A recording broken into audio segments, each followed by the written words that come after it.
بسم الله الرحمن الرحيم. In the name of Allah, the Beneficent. ويسر لي أمري واحلل عقدة من لساني يفقه قولي رب اشرح لي صدري ويسر. والعاقبة للمتقين ولا عدوان إلا على الظالمين، والصلاة والسلام على أشرف الأنبياء وسيد المرسلين نبينا محمد وعلى آله وأصحابه أجمعين ومن تبعهم بإحسان إلى يوم الدين، وبعد. أعوذ بالله السميع العليم من الشيطان الرجيم. بسم الله الرحمن الرحيم.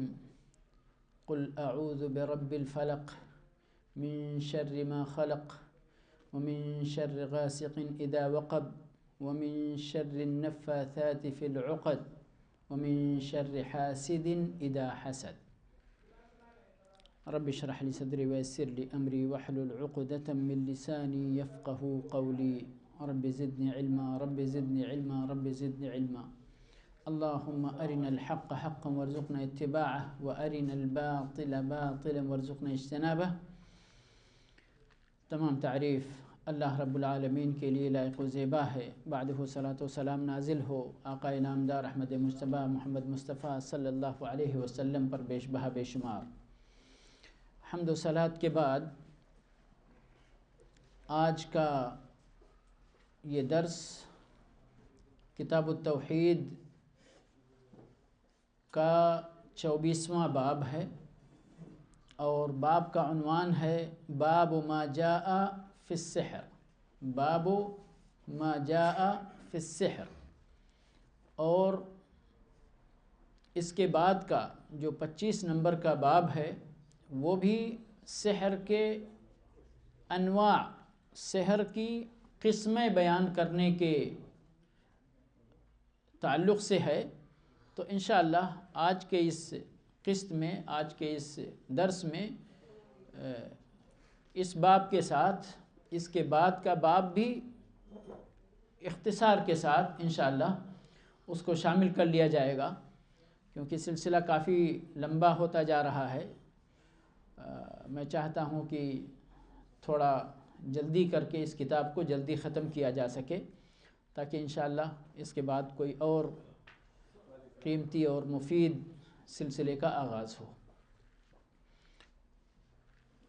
آپ دیکھیں گے کہ مؤلف رحمہ اللہ نے اس سے پہلے کے ابواب میں بھی توحید اور شرک کی ہی باتیں بیان کی ہیں، اور شرک کی بعض قسمیں بیان ہو چکی ہیں. یہاں جادو کا بیان ہے. باب ما جاء فی السحر. باب ہے ان دلیلوں اور ان باتوں کے متعلق جو سحر کے تعلق سے ہیں. تو اس باب کو یہاں ذکر کرنے کا کیا مقصد ہے؟ اس باب کا اس کتاب کے ساتھ اور کتاب کے مضمون یا موضوع کے ساتھ کیا تعلق ہے؟ تعلق یہی ہے کہ سحر اور جادو شرک کی قسموں میں سے ایک قسم ہے، اور بہت خطرناک قسم ہے. تو اس لیے اس باب کو یا اس باب کے اندر جادو اور جادو کے متعلق کتاب و سنت کی دلیلیں پیش کر کے مؤلف رحمہ اللہ مسلمانوں کو یہ تنبیہ کرنا چاہ رہے کہ یہ بھی شرک ہے، اور شرک کی بڑی خطرناک قسموں میں سے ہے، اس لیے ہوشیار رہیں. اور ایک مسئلہ اس کے اندر اور ہے کہ بہت اس کے اندر پیچیدگی ہے اس کو سمجھنے میں. جادو کے انواع و اقسام اور اس کے مظاہر اتنے زیادہ ہیں کہ بہت سارے مسلمان غیر شعوری طور پر اس کے اندر مبتلا ہو جاتے ہیں، ان کو پتہ نہیں چلتا کہ میں شرک کر رہا ہوں اور وہ شرک کر بیٹھتے ہیں۔ تو اس لیے بھی اس باب کو بیان کرنا اور اس کے متعلق تفصیلات امت کے سامنے رکھنا یہ بھی ضروری تھا۔ اب سحر کس کو کہتے ہیں؟ سحر کا جو معنی ہے یہ کہ کوئی بھی کام جس کا سبب پوشیدہ ہو، جس کا سبب پوشیدہ ہو، معنی یعنی اس کے اندر اس کا سبب ظاہر نہ ہو۔ اب آپ دیکھتے ہیں جادو کا اثر کسی کے اوپر ہو جاتا ہے اور پتہ نہیں چلتا اس کے پیچھے راز کیا ہے۔ علاج کے سفر پر لمبا بندہ گزرتا ہے، اس کے بعد سبھی جو راستے ہوتے ہیں علاج کے وہ آزما چکا ہوتا ہے، اس کے باوجود اس کو شفا حاصل نہیں ہوتی، تب جا کے کہیں اس لائن پہ بھی سوچنا شروع کرتا ہے کہ کہیں اس کے پیچھے کوئی اور سبب تو نہیں، کوئی اور معاملہ تو نہیں۔ تو بہرحال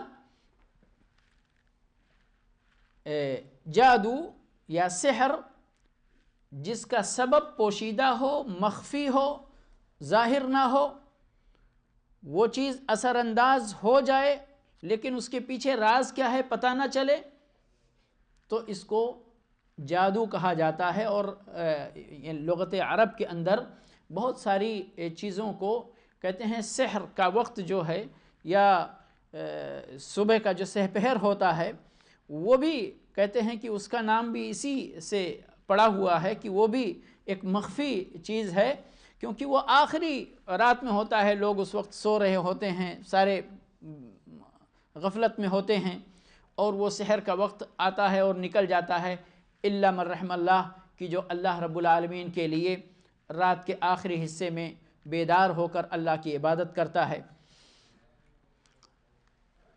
شریعت میں جادو کس کو کہتے ہیں وہ بھی ایک یعنی ایک طرح سے بہت واضح تعریف نہیں ہے، بلکہ یہ کہیے تعریف کی شکل میں جو جس طرح سے جادو کیا جاتا ہے وہی معاملہ بیان کیا گیا ہے۔ کہتے ہیں فالسحر عبارت عن عزائم ورقى وعقد يؤثر في بدن المسحور بالقتل او بالمرض او بالاخلال بعقله، یعنی جادو کا جو کام ہے، جادو کا جو اثر ہے وہ بیان کر کے کہ یہی جادو ہے۔ کیا ہے جادو؟ کہ کوئی طلاسم ہے، کوئی جھاڑ پھونک کا جو منتر ہوتا ہے اس کو ہم منتر بولتے، عربی میں اسی کو رقیہ بولتے ہیں، یا کوئی گرہ ہے، جو صورت میں نے پڑھی سورۃ الفلق اس کے اندر گرہ کا ذکر ہے، النفاثات فی العقد، وہ جادو گرنیوں کے لیے ہے۔ تو گرہیں لگانا، گرہیں لگا کر اس پر کوئی منتر پڑھ کے پھونک دینا، اب یہی تو جادو ہے، اسی طرح کیا جاتا ہے نا۔ تو یہ گویا کہ جس طرح جادو کیا جاتا ہے وہی اس کی تعریف علماء نے بیان کی ہے کہ یہی جادو ہے۔ اب اس کا اثر یؤثر فی بدن الانسان مسحور، یعنی جس انسان پر جادو کیا جاتا ہے اس کے بدن میں وہ اثر کر جاتا ہے، چاہے اس کی جان چلی جائے، چاہے اس کو کوئی بیماری لاحق ہو جائے، چاہے اس کی عقل میں خلل واقع ہو جائے، یا کوئی بھی کسی طرح کا اثر اس کے بدن میں ہو جس کے پیچھے جادو ہو۔ جادو کے ذریعے کسی کے بدن پر کسی طرح کی پریشانی ڈالنا یا ڈال دینا، اس کا اثر پہنچ کر اس بندے کی زندگی کے اندر پریشانی آ جائے، یہی جادو ہے اور یہی جادو کی تعریف کی گئی ہے۔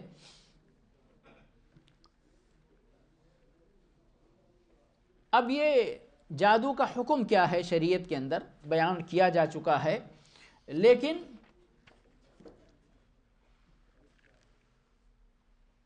چند آیتیں یا یہ کہیے کہ سورہ بقرہ کے اندر اللہ رب العالمین نے بڑی تفصیل کے ساتھ جادو کے تعلق سے بات ارشاد فرمائی ہے۔ میں شروع کا آیت کا یعنی ٹکڑا لے رہا ہوں جس کے اندر اللہ رب العالمین ارشاد فرماتے ہیں وَاتَّبَعُوا مَا تَتْلُو الشَّيَاطِينُ عَلَى مُلْكِ سُلَيْمَانَ وَمَا كَفَرَ سُلَيْمَانُ وَلَكِنَّ الشَّيَاطِينَ كَفَرُوا يُعَلِّمُونَ النَّاسَ السِّحْرَ وَمَا أُنزِلَ عَلَى الْمَلَكَيْنِ بِبَابِلَ هَارُوتَ وَمَارُوتَ وَمَا يُعَلِّمَانِ مِنْ أَحَدٍ حَتَّى يَقُولَا إِنَّمَا نَحْنُ فِتْنَةٌ فَلَا تَكْفُرْ فَيَتَعَلَّمُونَ مِنْهُمَا مَا يُفَرِّقُونَ بِهِ بَيْنَ الْمَرْءِ وَزَوْجِهِ وَمَا هُمْ بِضَارِّينَ بِهِ مِنْ أَحَدٍ إِلَّا بِإِذْنِ اللَّهِ۔ اب یہاں پر جادو کے تعلق سے کہ یہود نے اتباع کی ان چیزوں کی شیطانوں نے سلیمان علیہ السلام کے زمانے میں ان کی بادشاہت کے اوپر جو تلاوت کی، جو لوگوں کے سامنے رکھا، وما کفر سلیمان، یہ سلیمان علیہ السلام کا اس میں کوئی گناہ نہیں تھا، انہوں نے ایسا کچھ کام نہیں کیا تھا، بلکہ وَلَكِنَّ الشَّيَاطِينَ كَفَرُوا، شیطانوں نے کفر کیا تھا۔ پھر کیا کیا تھا انہوں نے، کس طرح سے؟ يُعَلِّمُونَ النَّاسَ السِّحْرَ، وہ لوگوں کو جادو سکھلاتے تھے، وَمَا أُنزِلَ عَلَى الْمَلَكَيْنِ، اور وہ باتیں سکھلاتے تھے جو ہاروت اور ماروت دو فرشتے جو بابل کے اندر اترے تھے، اور وہ فرشتے جو لوگوں کو سکھلا کر گئے، وَمَا يُعَلِّمَانِ مِنْ أَحَدٍ حَتَّى، یہ اللہ رب العالمین کی طرف سے لوگوں کے لیے کیا تھی؟ آزمائش تھی، آزمائش تھی۔ حَتَّى يَقُولَا إِنَّمَا نَحْنُ فِتْنَةٌ، اے لوگو یہ جو ہم لے کر آئے ہیں یہ فتنہ ہے، آزمائش ہے۔ فَلَا تَكْفُرْ، یہ کفر کی بات ہے، تم لوگ جادو سیکھ کر یا جو میں سکھا رہا ہوں اس کو سیکھ کر کفر کا ارتکاب نہ کرو، لیکن اس کے باوجود بھی لوگ فَيَتَعَلَّمُونَ مِنْهُمَا مَا يُفَرِّقُونَ بِهِ بَيْنَ الْمَرْءِ وَزَوْجِهِ، ایسی باتیں سیکھتے تھے جس کے ذریعے وہ میاں اور بیوی کے درمیان جدائی کرا دیا کرتے۔ وَمَا هُمْ بِضَارِّينَ بِهِ، یاد رکھو کہ وہ لوگ اس جادو کے ذریعے کسی کو کوئی نقصان نہیں پہنچا سکتے مگر اللہ کی اجازت سے۔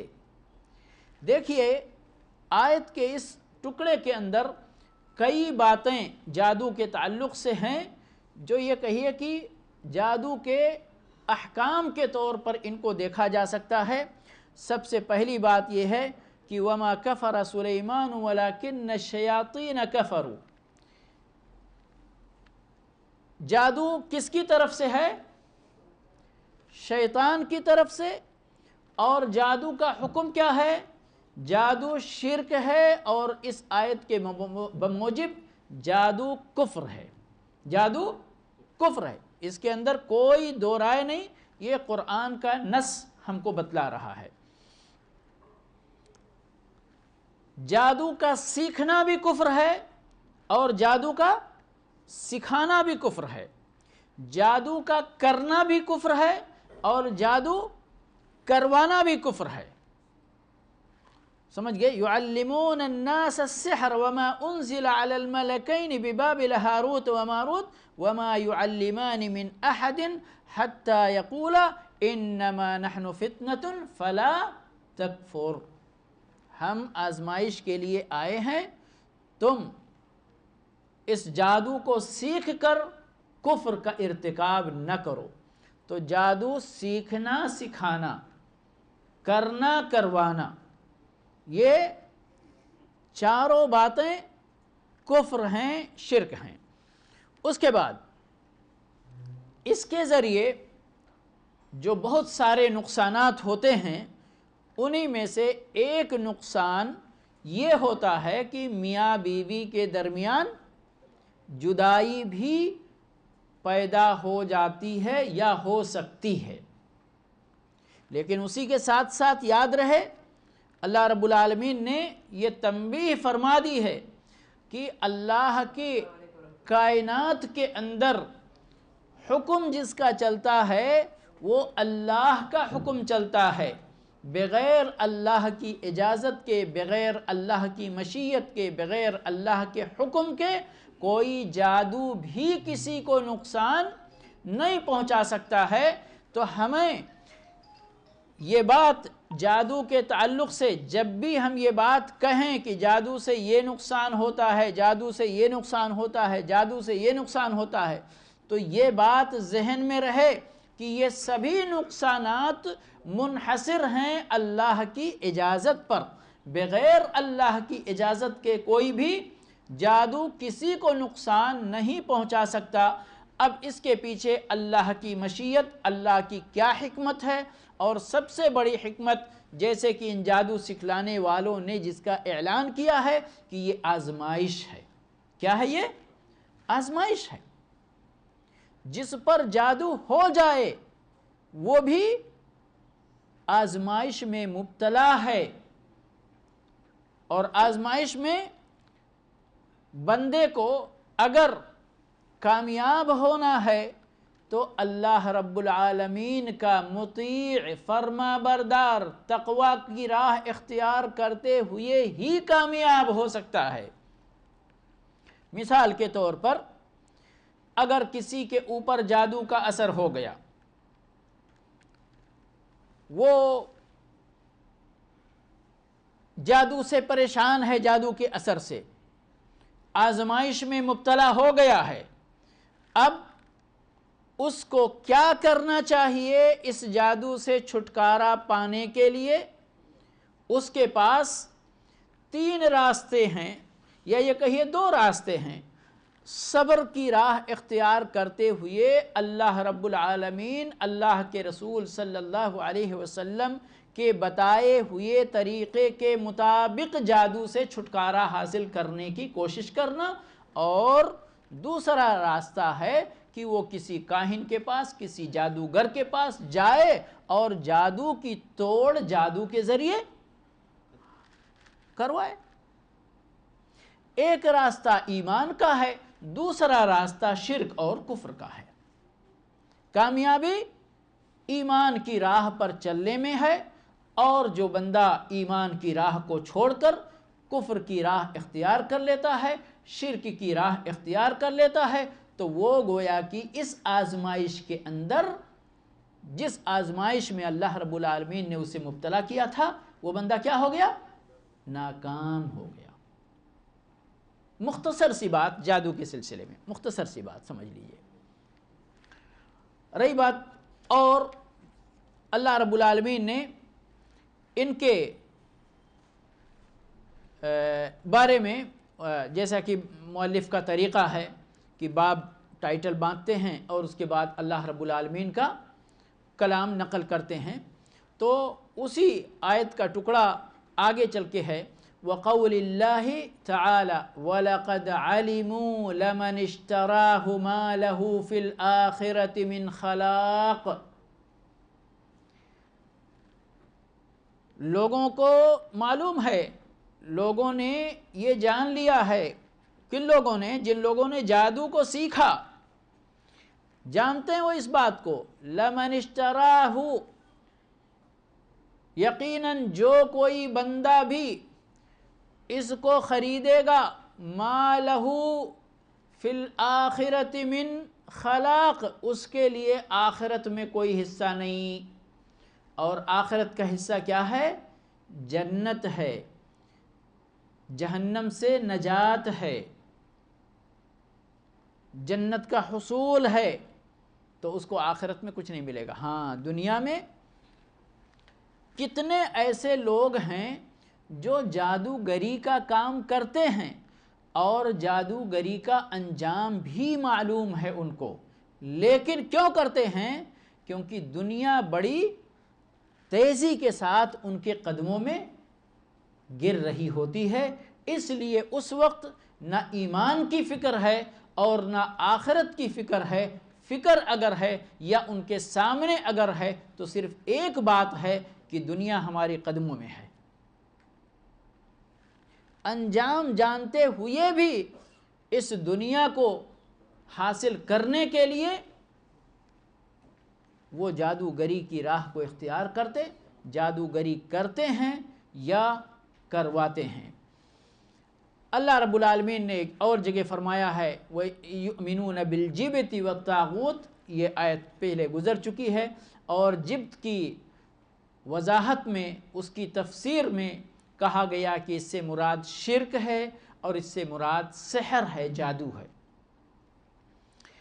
قال عمر رضی اللہ عنہ الجبت السحر والطاغوت الشیطان، اور بات گزر چکی ہے کہ طواغیت کثیرہ، طاغوت بہت ہیں، جس میں طاغوتوں کا سردار جو ہے وہ کون ہے؟ شیطان اور ابلیس ہے، اور اس کے بعد نیچے ان کے بہت سارے ایسے ہیں جن کے اوپر طاغوت کا اطلاق کرنا ممکن ہے۔ جابر رضی اللہ تعالیٰ عنہ کہتے ہیں وقال جابر الطواغیت کہان کان ینزل علیہم الشیطان فی کل حی واحد۔ طواغیت سے اور جہاں پر مراد ہے وہیں پر طواغیت یا طاغوت کی ایک مراد کاہن بھی ہے، اور کاہن کس کو کہتے ہیں؟ جی یہی کاہن عمومی طور پر ان لوگوں کو کہتے ہیں، یہاں کیٹیگریاں بٹی ہوئی ہیں نا، بٹی ہوئی ہیں بہت۔ کاہن اس کو کہتے ہیں جو علم غیب کا دعویٰ کرتا ہے، چاہے وہ ہتھیلی کے ذریعے، چاہے آپ کا ناخن دیکھنے کے ذریعے، چاہے کوئی اور ذریعے کوئی بھی ہو۔ کچھ لوگ انڈا اور انڈے پہ کیا لکھتے ہیں، پتہ نہیں کیا کیا طریقے لوگوں نے رائج کیے ہوئے ہیں، اختیار کیے ہوئے ہیں۔ بہرحال یہ سارے طریقے کون اختیار کرتا ہے؟ کاہن اختیار کرتا ہے، اور انہی طریقوں میں سے ایک طریقہ یہ ہے کہ وہ کاہن جو یعنی شیطان سے اپنا تعلق بنا کے رکھا ہوا ہے، تو جب آسمان سے وہ کچھ چرا پاتے ہیں تو چرا کے اس کاہن کو ایک بات بتلاتے ہیں، اس کے ساتھ 99 جھوٹ ملا کر ایک بات سچی ہوتی ہے۔ اس ایک بات کی وجہ سے لوگ اس کاہن کو سچا مان لیتے، اس کی 99 جھوٹ باتوں کی طرف نظر نہیں ڈالتے کہ دیکھو اس نے 100 باتیں بتائی تھیں جس میں سے 99 غلط نکلی اور ایک صرف صحیح نکلا، ایک بات صحیح نکلی، تو پھر اس کے پاس علم غیب کیسے ممکن ہے؟ تو بہرحال کاہن وہی ہے۔ عربوں کے اندر یہاں پر اس جملے کے اندر جو ایک بات ہے فی کل حی واحد، کہتے ہیں عربوں کے اندر یعنی اتنی بدعقیدگی تھی کہ ہر محلے میں، ہر علاقے میں، ان کے ہر قبیلوں کے پاس کاہن ہوا کرتے تھے جو ان کے بارے میں جب بھی ان کو کوئی اس طرح کی ضرورت پڑتی تھی کہانت کی تو یہ لوگ کرتے تھے، حتیٰ کہ ان کی اپنی جہالت اور نادانی کی وجہ سے ان کو اتنا عظمت والا سمجھتے تھے کہ انہی سے اپنے فیصلے بھی کرواتے تھے، انہی کاہنوں سے اپنے فیصلے بھی کرواتے تھے۔ وجہ صرف یہی کہ یہ مکار لوگ جو ہوتے، اور آج بھی ہماری امت کے یعنی ایک اچھی خاصی تعداد لاشعوری طور پر، جزاک اللہ خیر، لاشعوری طور پر ان لوگوں کے پاس جاتے، اور دیکھیے بہانہ کتنا بہترین ہوتا، کہتے فلاں بابا کے پاس جا رہے ہیں، دعا کرانے جا رہے ہیں نا، یہی ہوتا بہانہ نا۔ اور وہ اپنا حلیہ بھی ایسا بنا کے رکھتا کہ لوگ اس کو اللہ کا ولی سمجھنے لگتے ہیں، اور وہ جو جادوگری کرتا ہے نا تو اس کو یہ نہیں سمجھتے کہ یہ اس کی جادوگری ہے، بلکہ اس کی ولایت کا کرشمہ سمجھتے ہیں، یعنی کہ کرامت سمجھتے۔ اس کا مسئلہ تو حل ہو گیا، اس کا مسئلہ حل ہو گیا۔ آپ کی کوئی چیز چوری ہوئی، آپ چلے گئے اس کے پاس، اس نے کہا ٹھیک ہے فلاں جگہ چلے جاؤ، وہاں تمہاری یہ چیز اب اگر اتفاق سے وہ چیز واقعی آپ کو وہاں مل گئی، زندگی بھر اس کی عقیدت آپ کے دل سے نہیں نکلے گی۔ یہاں یہ سوچنے کی زحمت نہیں کرتے کہ بھائی یہ تو ہمارے جیسا ایک انسان ہے، آخر اس کو یہ علم غیب آیا کہاں سے؟ وہ دعویٰ کرتا ہے اور اپنی جو ظاہری اس کا وضع قطع نیکوکاروں کا اس نے بنا کے رکھا ہے، ولایت کا جو چوغا اس نے اپنے اوپر ڈال رکھا ہے، ہم اسی سے دھوکے میں آ جاتے۔ داڑھی ہے، بھلے نماز نہیں پڑھے، ہو سکتا ہے سرما اور اس طرح کی جو ظاہری سنتیں ہیں وہ بھی اس کے پاس آپ کو مل جائے، مجھے تو معلوم نہیں ہے، لیکن ممکن ہے مل جائے وہ ساری چیزیں، لیکن جی تسبیح بھی رہتا ہے، جی تسبیح بھی رہتا ہے اس کے پاس۔ تو بہرحال معاملہ یہی ہے۔ اب یہ کیسے ہوتا ہے؟ یہ کیسے ہوتا ہے؟ یہ کوئی بڑی بات نہیں ہے، اس سے پہلے بھی میں کئی بار گفتگو، اگرچہ اس میں ابھی تفصیل میں نہیں جاؤں گا، ہوتا اسی طرح سے ہے، شیطان کی مدد سے ہوتا ہے، شیطان کی مدد سے ہوتا ہے۔ اور کہتے ہیں یہ دنیا، یہاں پر لین اور دین دونوں ہوتا ہے تب معاملہ آگے بڑھتا ہے نا؟ ایک طرف سے اگر کچھ ہو بھی تو زیادہ دن نہیں نبھتا ہے، اور وہ بھی شیطان بھلا آپ کو فری خدمت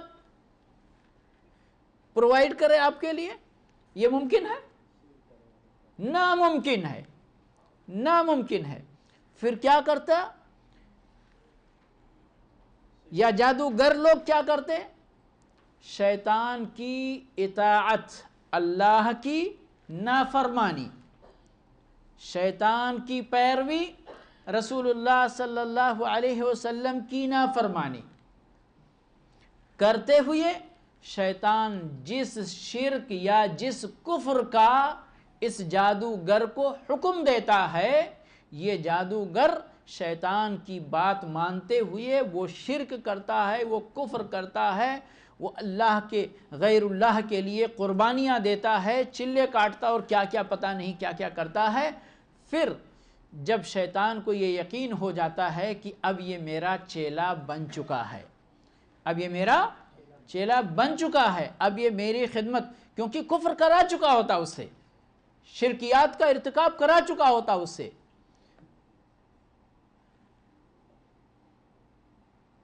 تو جب اس کو یقین ہو جاتا کہ اب یہ میرا مأمور ہے، جیسے میں کہوں گا ایسے یہ کرے گا، تو پھر کہتا ہے اب تم بھی مجھ سے کچھ فائدہ حاصل کر لو، اور بات گزر چکی ہے، استمتع بعضنا ببعض، ہم میں سے بعض کے ذریعے فائدہ اٹھا چکا ہے دنیا میں، انسانوں نے شیطانوں کے ساتھ، شیطانوں نے انسانوں کے ساتھ مل کر یہ کاروبار کیا ہے جس کا نام ہے جادو، جس کا نام ہے جادو۔ تو بہرحال معاملہ یہی ہے۔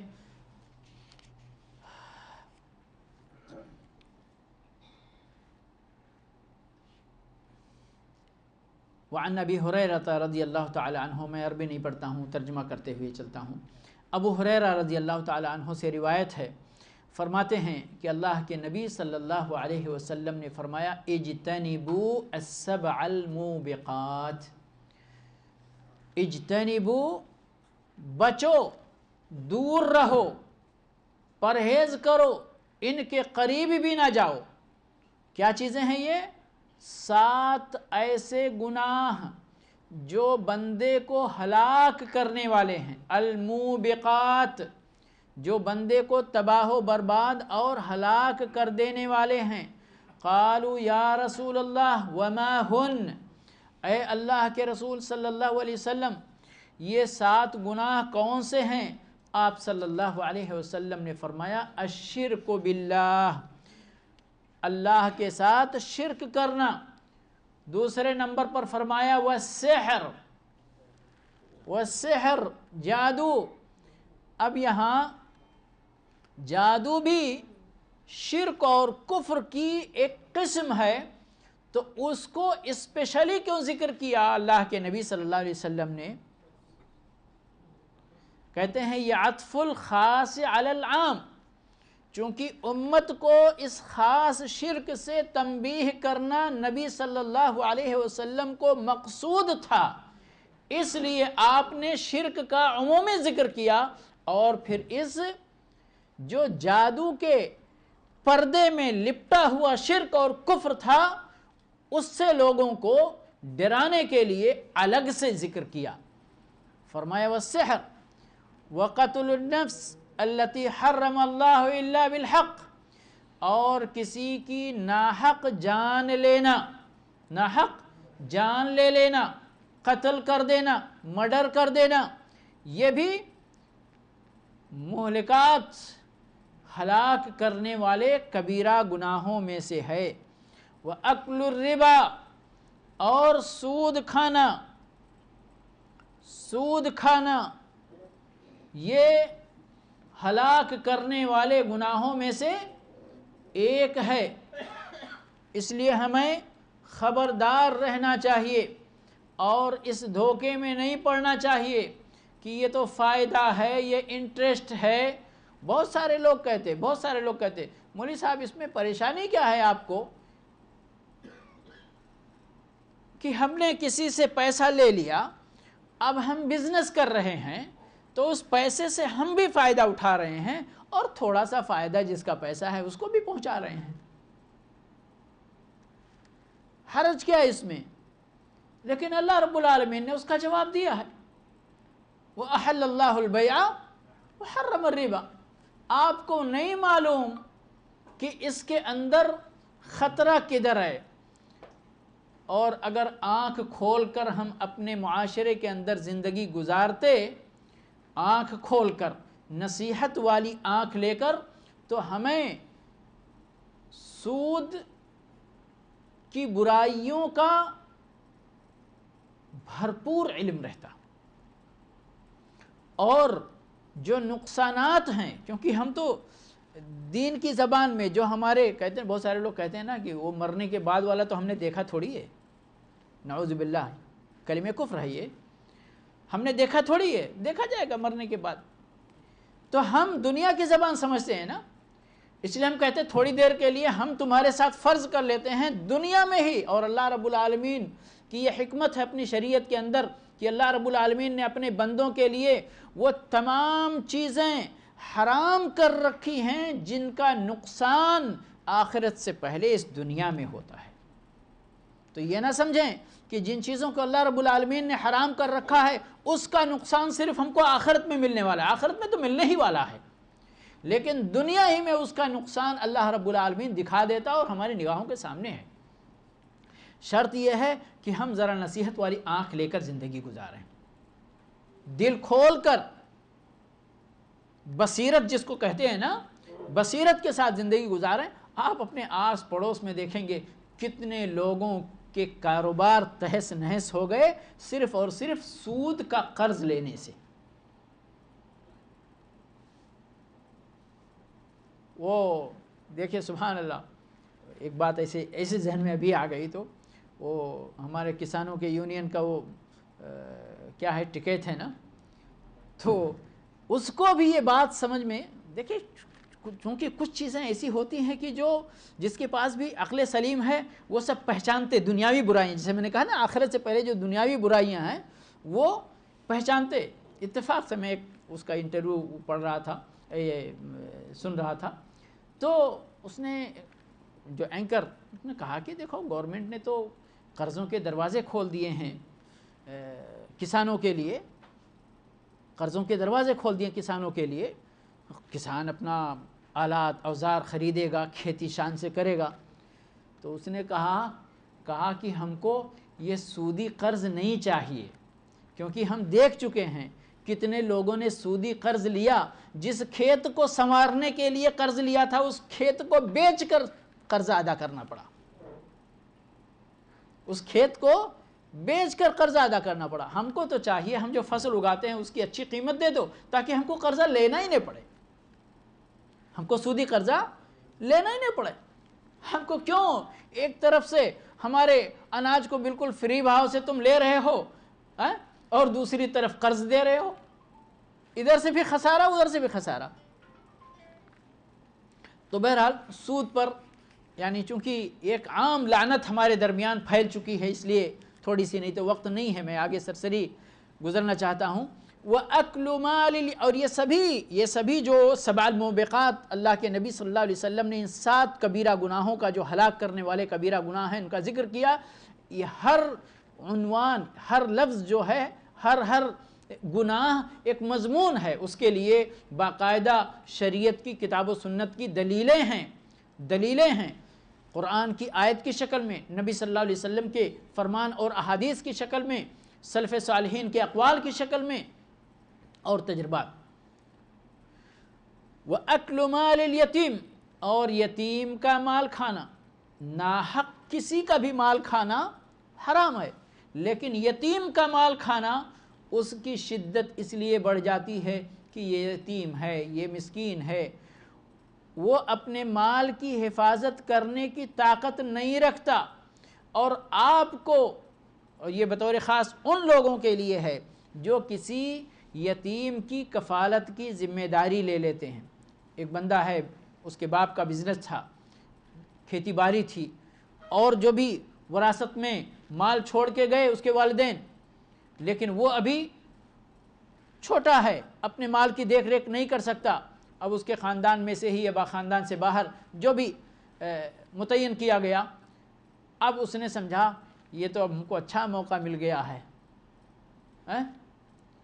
چھوٹا ہے، اس کے بڑے ہونے سے پہلے صاف کر دو۔ تو خصوصیت کے ساتھ یتیم کے مال کو کھانا، اس کی حرمت کی شدت بڑھ گئی اللہ کے نبی صلی اللہ علیہ وسلم کے اس حدیث کے بموجب، اور فرمایا وَالتَّوَلِّ يَوْمَ الزَّحْفِ، میدان جہاد سے قدم پیچھے کر لینا، اللہ ایک ہی وہ قدم آپ پیچھے اس لیے کر رہے ہیں تاکہ پلٹوار کر سکیں، تو وہ مستثنیٰ ہے، وہ الگ نہیں، یہ پیٹھ پیچھے پھیر کر بھاگ جانا، عورتوں کی طرح جا کر گھر میں گھس جانا، یہ اللہ رب العالمین کو کسی طرح پسند نہیں ہے، بلکہ یہ بہت بڑا گناہ ہے۔ وَقَذْفُ الْمُحْصَنَاتِ الْغَافِلَاتِ الْمُؤْمِنَاتِ، مومن بھولی بھالی معصوم عورتوں پر تہمت لگانا، یہ ہلاک کرنے والے 7 گناہوں میں سے ایک آخری 7واں گناہ ہے۔ اس لیے ہمیں اپنی زبان کی حفاظت کرنی چاہیے۔ بہت سارے لوگ یقین مانیں سرسرِ پن کا اتنا بھوت سوار ہوتا، کچھ بھی بولے جا رہے، کسی کے بارے میں بولے جا رہے، جبکہ اللہ کے نبی صلی اللہ علیہ وسلم نے وہ حدیث یاد کیجئے کہ انسان ایک کلمہ اپنی زبان سے نکال دیتا ہے اور اس کلمے کی خطرناکی کا احساس نہیں کرتا، 70 سال کی گہرائی میں وہ جہنم میں گر جاتا اس کی وجہ سے۔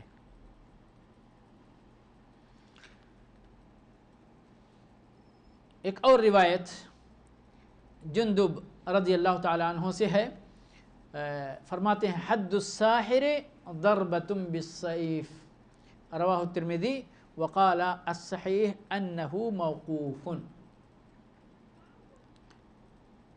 ساحر، جادوگر کی حد جو ہے وہ تلوار سے مار دینا ہے۔ اس مسئلے میں اور شریعت کے مسائل کی طرح اختلاف ہے کہ کیا اس سے پہلے یعنی جادوگر کو اگر پکڑا جائے تو کیا اس کی ایک ہی سزا ہے کہ علی طول اس کی گردن مار دی جائے، یا کہ اس کو توبہ کا موقع دیا جائے۔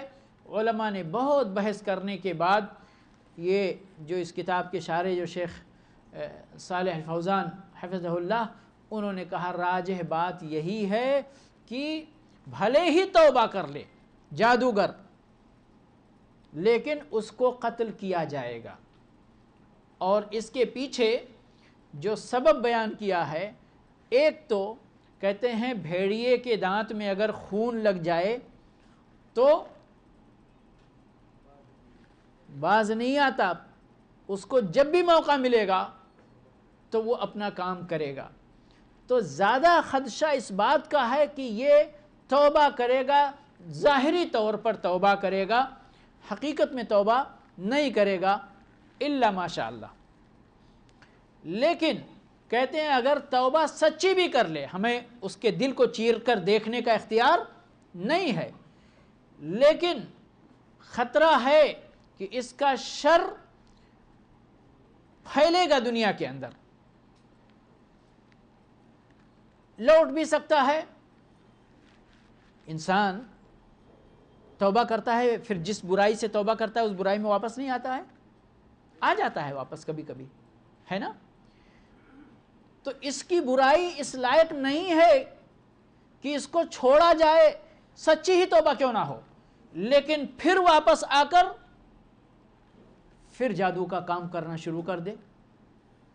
تو اس لیے اس کا توبہ اس کے اور اس کے اللہ کے درمیان، اس کو اس کام کے کرنے کے بعد زندہ رہنے کا حق نہیں ہے۔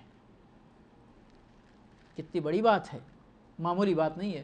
اور ہمارے یہاں تو باقاعدہ مکرم معظم اور یعنی کیا کیا الفاظ استعمال کیے جائیں، شان سے زندگی گزار رہے ہیں، زندگیاں تباہ و برباد کیے جا رہے ہیں، پھر بھی اپنی ان کی دنیا کی زندگی، یاد رکھیں دنیا کے حد تک۔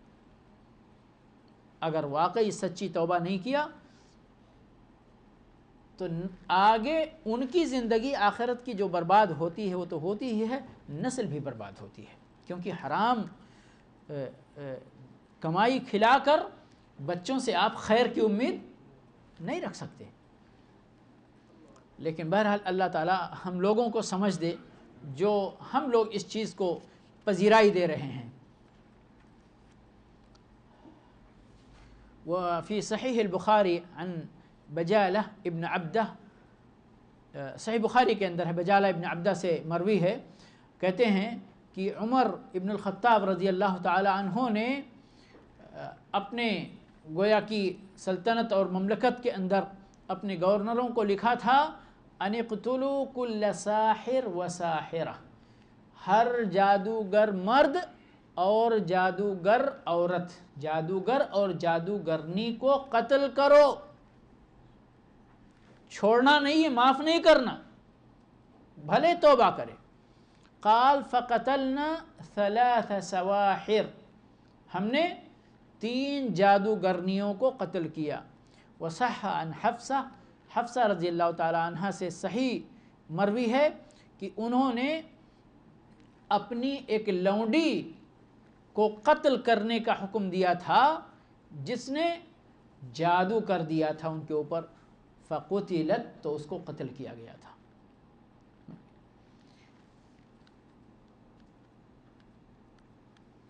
امام احمد ابن حنبل رحمۃ اللہ علیہ فرماتے ہیں کہ صحابہ کرام سے 3 صحابیوں سے یہ چیز صحیح ثابت ہے کہ ان کا کیا موقف ہے کہ ان کو قتل کیا جانا چاہیے، چھوڑا نہیں جانا چاہیے۔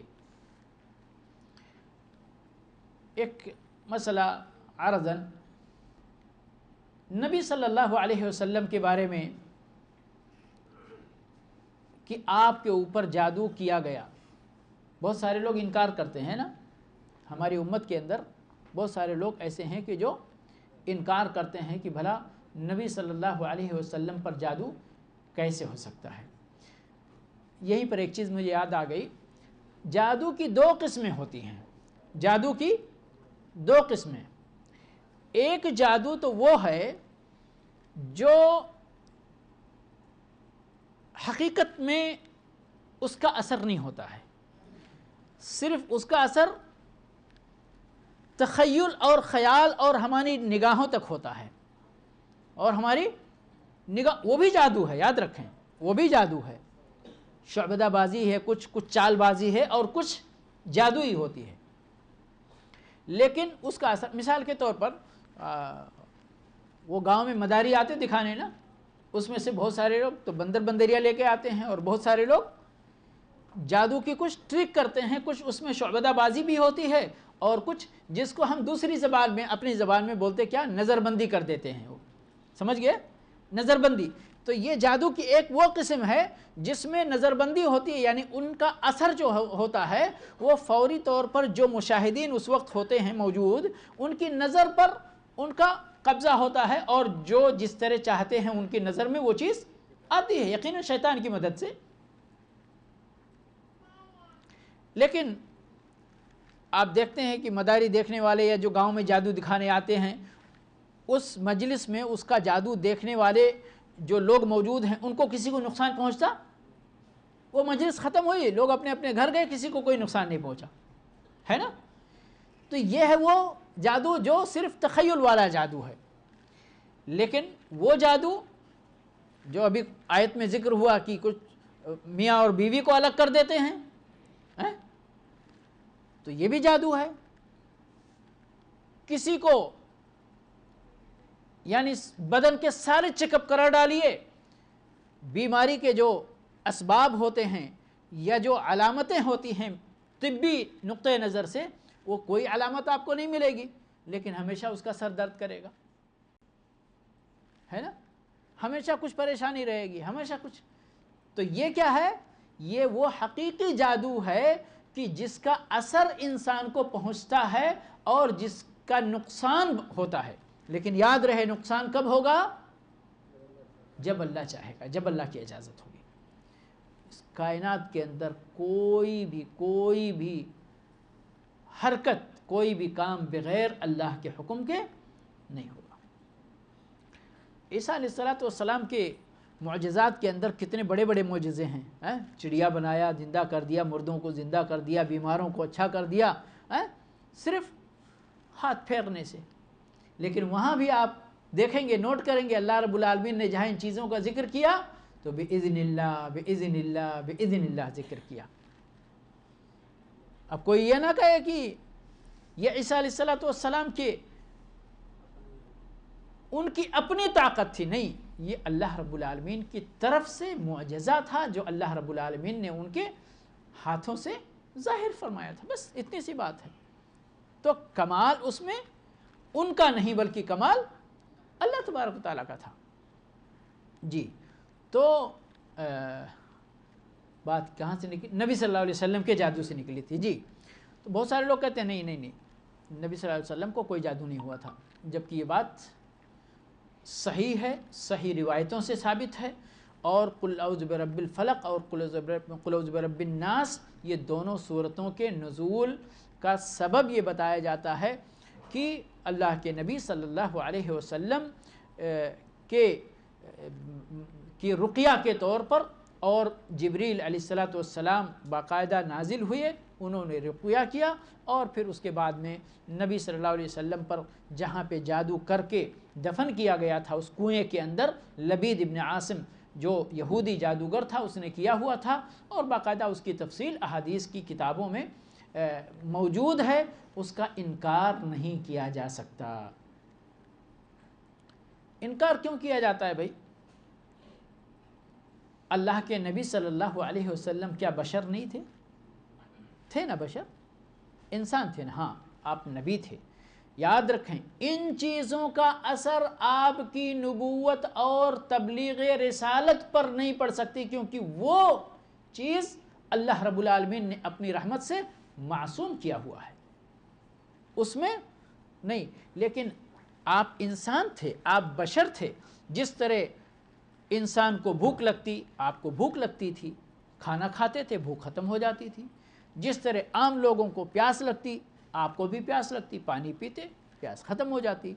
جس طرح عام لوگوں کو بیماری لاحق ہوتی، سر درد کرتا اور کوئی تھکاوٹ ہوتی، آپ کو بھی ہوتی تھی اور پھر ختم ہو جایا کرتی تھی۔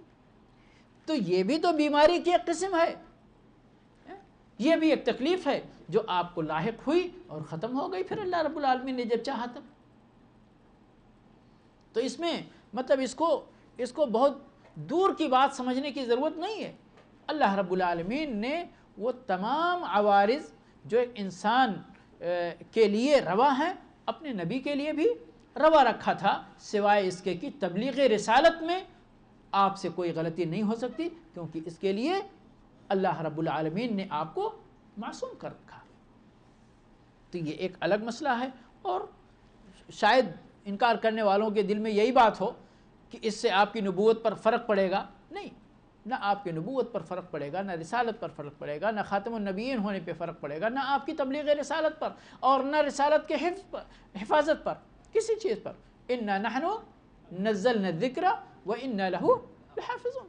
مسئلہ ختم ہے۔ اللہ رب العالمین نے وعدہ کیا ہوا، نبی صلی اللہ علیہ وسلم کی حالت میں کتنی تبدیلی آئے، تغیر آئے، لیکن اللہ کا دین محفوظ رہے گا۔ جی، جادو کی قسموں میں سے بہت ساری باتیں تو ذکر ہو چکی ہیں، بہرحال قسموں میں سے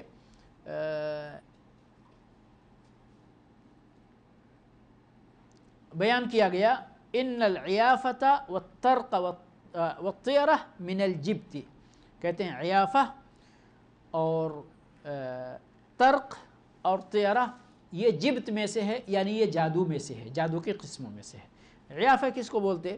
عیافہ یعنی عربوں کا جو پہلے رواج تھا، وہ چڑیا اڑاتے تھے، چڑیا فال اس طرح سے، تو یہ بھی، اور اسی طرح سے الطرق، طرق کہتے ہیں وہ جو نقشے سلیمانی کہتے ہیں جس کو نا، وہ نقشے کہاں بناتے؟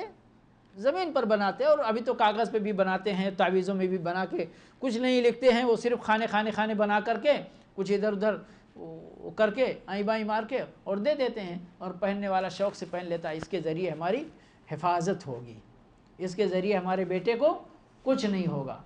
امام ضامن باندھ لیتے ہیں، یہاں پر امام ضامن کا مطلب سمجھتے ہیں، گارنٹر ہے امام صاحب، کہ اب یہ جا رہا ہے، ماں باپ باندھ کے بیٹے کو نکالتے تھے گھر سے، پہلے یہ نوابوں میں چلتا تھا بہت زیادہ، باندھ کے نکالتے، امام ضامن صاحب یہ گارنٹی ہے کہ بیٹے کو واپس لے کے آئیں گے، نعوذ باللہ من ذالک۔ تو بہرحال یہ ساری چیزیں اسی اس میں سے آتی ہیں، اور اسی طرح سے کہا گیا کہ یہ رنت الشیطان ہے، یہ یعنی شیطان کی آواز ہے یہ۔ اب شیطان کی آواز، شیخ فوزان حفظہ اللہ نے کہا کہ شیطان کی آواز تو بہت ہے، بہت ہے، یہ جو ہم گانے سنتے ہیں نا، یہ بھی شیطان کی آواز ہے، اور بھی اس کے علاوہ جو ہمارے دلوں میں وسوسے آتے ہیں، اور چاہے وہ یعنی ڈائریکٹ شیطان وسوسہ ڈالے یا کسی انسان کو بھیج کر وسوسہ پیدا کروائے، سمجھ گئے، یہ ساری چیزیں بہرحال اسی قبیل سے ہیں۔ اور ایک اور بہت مسئلہ، اسی بات پہ میں اپنی بات ختم کر رہا ہوں کیونکہ ابھی وقت میں گنجائش نہیں ہے۔ بہت سارے لوگ، نجومی کا لفظ تو سنا ہوگا آپ لوگوں نے نا، نجومی کا لفظ، یہ نجومی کا لفظ کیا چیز ہے؟ ہاں، ابھی یہ والا ستارہ یہاں ہے تو اس کا مطلب یہ ہوا، یہ والا ستارہ یہاں ہے تو اس کا مطلب یہ ہوا، یہ ابھی وہ ہمارے ہاں شاید اپنی زبان میں وہ بولتے ہیں نا، نچھتر بولتے ہیں یا پاک بولتے ہیں، ہے نا، یہ چل رہا ہے تو اس میں یہ ہونے والا ہے۔ اور اللہ کے نبی صلی اللہ علیہ وسلم نے وہ آپ کے سفر کا واقعہ جس میں رات میں بارش ہوئی تو صبح آپ نے نماز پڑھنے کے بعد کہا کہ دیکھو آج تو بارش ہوئی ہے، لیکن اللہ رب العالمین نے کہا کہ اس بارش کے سلسلے میں کچھ لوگوں نے کفر کیا اور کچھ لوگوں نے اللہ کا شکر ادا کیا۔ تو کفر کون کیا؟ جس نے کہا مطرنا بنوع کذا و کذا، ہم فلاں فلاں ستارے کی وجہ سے، نچھتر کی وجہ سے بارش عطا کیے گئے ہیں، تو اس نے اللہ کا ستاروں پر ایمان لایا اور اللہ کا کفر کیا اس نے۔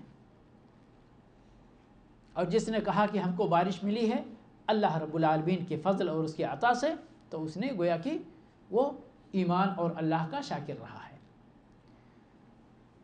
تو یہ نجوم کا جو علم ہے نا، علم نجوم، یہ بھی جادو کے ایک علموں میں سے ایک علم ہے۔ اور بھی اگر یہ تو اتنی باتیں آ سکی جو کہ کتاب میں ذکر تھیں، اور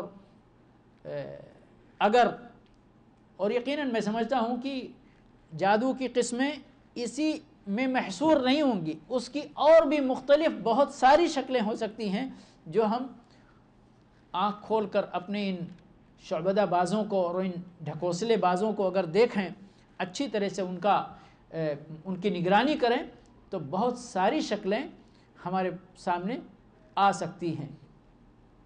اور غالباً ربانی صاحب نے واقعہ جو بیان کیا تھا، جو وہ پتھر یا انگوٹھی یا کچھ تعویذ کی شکل میں کچھ بیچ رہا تھا کہ یہ لے جاؤ تو تم کو مقدمے میں جیت ہو جائے گی۔ ہاں،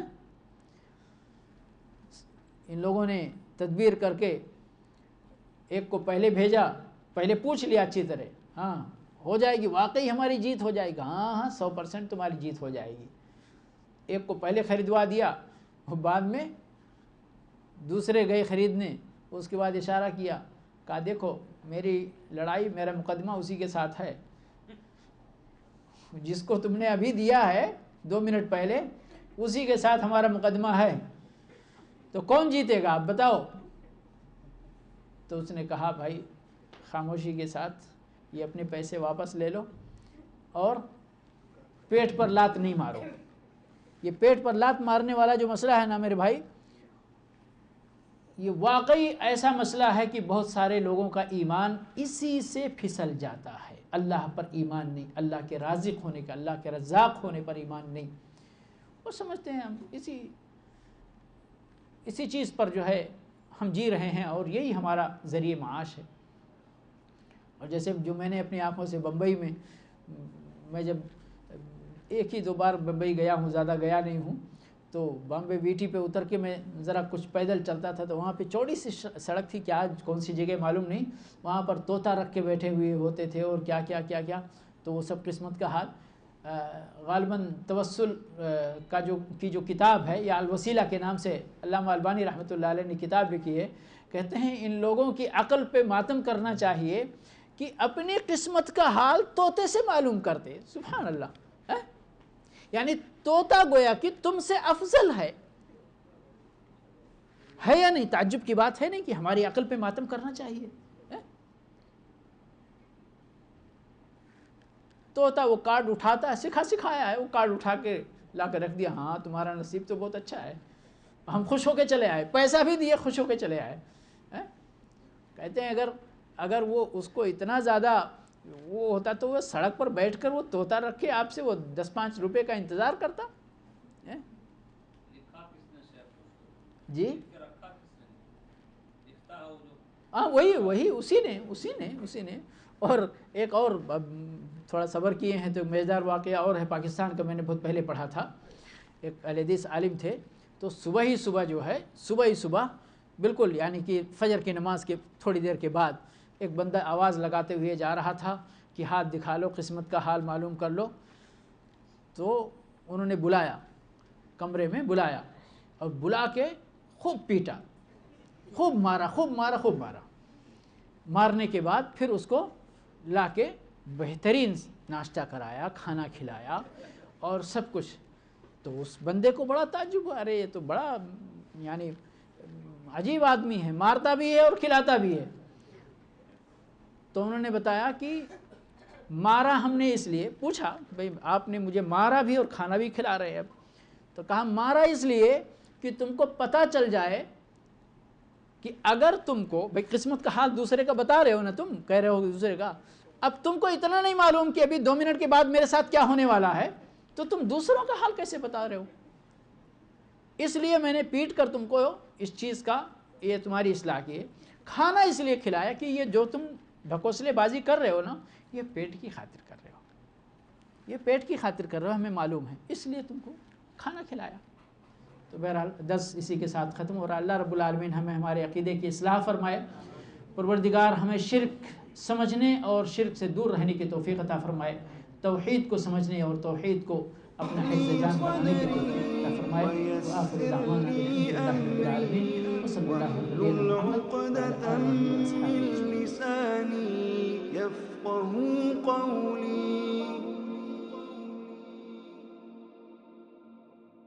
رب اشرح لي صدري ويسر لي أمري